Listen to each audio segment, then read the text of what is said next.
대학생 여러분, 성경을 보면 해와가 먼저 하나님의 명을 어기고 사탄과 관계를 맺었다고 되어 있습니다. 타락으로 인하여 해와는 물론 아담과 그의 아들인 가인과 아벨까지도 이기심과 거짓 사랑을 중심 삼은 사탄의 혈통을 받게 되었습니다. 이처럼 사탄에 의해 본 궤도를 이탈한 조상 아담과 해와의 후예인 우리 인류는 누구를 막론하고 사탄의 혈통을 받고 태어난 것입니다. 요한복음 8장 44절에 예수님께서 이 마귀의 자식들아 하고 꾸짖으신 것은 바로 이런 이유 때문입니다. 구약에서는 구원섭리 역사가 눈에는 눈, 이에는 이로라는 공식을 따라서 전개한 것으로 설명되어 있습니다. 통일 원리에서는 이러한 잘못에 대한 보상을 탕감 조건을 세운다라고 표현하고 있습니다. 그리고 탕감 조건은 반드시 반대 경로를 통해서 세우게 됩니다. 해와는 자신의 타락 행위를 반대 경로를 거쳐 다시 바로잡고 타락의 모든 단계를 영육 양면으로 복귀해야 합니다. 그러기 위해서 해와는 차자인 아벨로 하여금 하나님의 뜻을 따르도록 협조해야 합니다. 우리가 창세기를 읽어보면 알 수 있듯이 하나님은 아벨이 드린 제물만을 받으시고 가인의 제물은 받지 않으셨습니다. 이것은 아벨이 그렇게 기대해서 된 것이 아니었습니다. 바로 하늘의 뜻은 가인이 아벨을 하나님이 택한 자로 인정하고 그와 사랑으로 하나 되게 하는 데 있었습니다. 만일 이때 가인과 아벨이 하나 되었더라면 타락으로 인하여 야기된 두 가지 문제 중 후자는 그 당시에 해결되었을 것이며 하나님께서는 아담과 해와의 문제만을 놓고 역사를 하실 수 있었을 것입니다. 해와는 가인과 아벨을 하나 되게 만들어야 했고 참 부모를 위한 기대를 조성해야 했는데 생전에 그 사명을 다하지 못했습니다.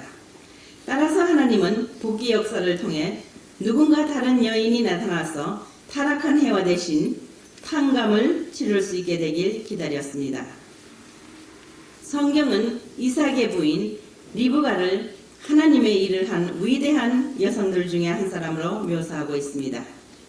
리브가는 에서와 야곱의 어머니로서 이삭 가정에서 아담 가정의 해와와 똑같은 입장에 처해 있었습니다. 그러나 리브가는 해와와는 달리 하나님의 섭리를 이해하고 아벨의 입장에 서 있는 차자 야곱을 도와서 원래는 장자인 에서에게로 가게 되어 있던 축복을 야곱이 받을 수 있도록 성사시켰습니다. 응당 자기에게 와야 할 축복이 동생인 야곱에게로 가게 되자 가인이 아벨을 살해했던 것처럼 에서는 야곱을 죽이려 했습니다. 그러나 어머니 리브가의 도움으로 말미암아 이 두 형제는 피를 흘리지 않고 대신 따뜻한 형제로서 화해를 하였습니다. 이 극적인 화해야말로 하나님으로 볼 때는 중요한 승리였습니다. 그러나 그것은 완전한 승리가 못 되었습니다. 왜냐하면 그들의 화해는 혈통전환의 입장에서 보면 어디까지나 상징적인 것밖에 안 되었기 때문입니다. 실체적인 혈통전환은 어머니의 뱃속에서부터 완성되어야 하는 것입니다. 여기에 바로 다말을 중심 삼고 역설적인 사건들이 벌어진 이유가 있습니다. 리브가처럼 다말도 타락한 해와의 입장에 처해 있었습니다. 이 점을 이해하게 되면 예수님이 왜 다말의 혈통을 이어받은 유다 지파에서 태어나게 되었는가 이해를 할 수 있게 됩니다. 여러분도 다말의 쌍둥이 아들들에 얽힌 얘기를 성경에서 읽어보았겠지만 그녀는 시아버지 되는 유다와 동침하여 쌍둥이 아들 베레스와 세라를 잉태하였습니다. 성경에 의하면 그 두 아들은 어머니의 뱃속에서부터 장자권을 놓고 싸웠다고 기록되어 있습니다. 다말의 해산 과정을 살펴보면 세라의 손이 먼저 나왔는데 산파가 그의 손목에 빨간 줄을 메어주자 다시 어머니 뱃속으로 들어가고 손목에 빨간 띠를 매지 않은 베레스가 먼저 태어나서 결과적으로 차자가 되어야 했던 베레스가 장자의 자리를 차지했던 것입니다. 이렇게 하여 가인과 아벨의 위치가 출생 전 모태에서 바뀐 섭리가 이루어졌습니다. 그리고 바로 그때 성사시킨 조건 때문에 이스라엘이 메시아를 맞을 수 있는 선민국이 되었습니다. 전통적인 도덕관에서 보면 리브가와 다말에 얽힌 사연들은 많은 의문을 내포한 사건들입니다. 그런데 왜 하나님께서는 그러한 여자들을 축복해 주셨는가 하는 것이 오늘날까지도 신학계의 수수께끼가 되어 있습니다. 위에서 우리가 이해한 것처럼 하나님께서는 예수님을 이 땅에 보내기 위하여 당신의 잃어버린 혈통을 사탄으로부터 다시 찾는 준비 작업이 필요했는데 바로 그 두 여인의 승리는 혈통전환의 승리를 의미하며 이스라엘 승리를 뜻하기도 합니다. 따라서 이렇게 찾아세운 참사랑의 혈통 기반 위에 이스라엘 나라가 커가기 시작하였습니다. 그로부터 유다의 혈통은 차자손손 발전을 거듭해가면서 종족, 사회, 국가 기준으로 확대되어 갔고 바로 이 혈통을 타고 2000년 후 이스라엘의 성모 마리아가 태어났습니다.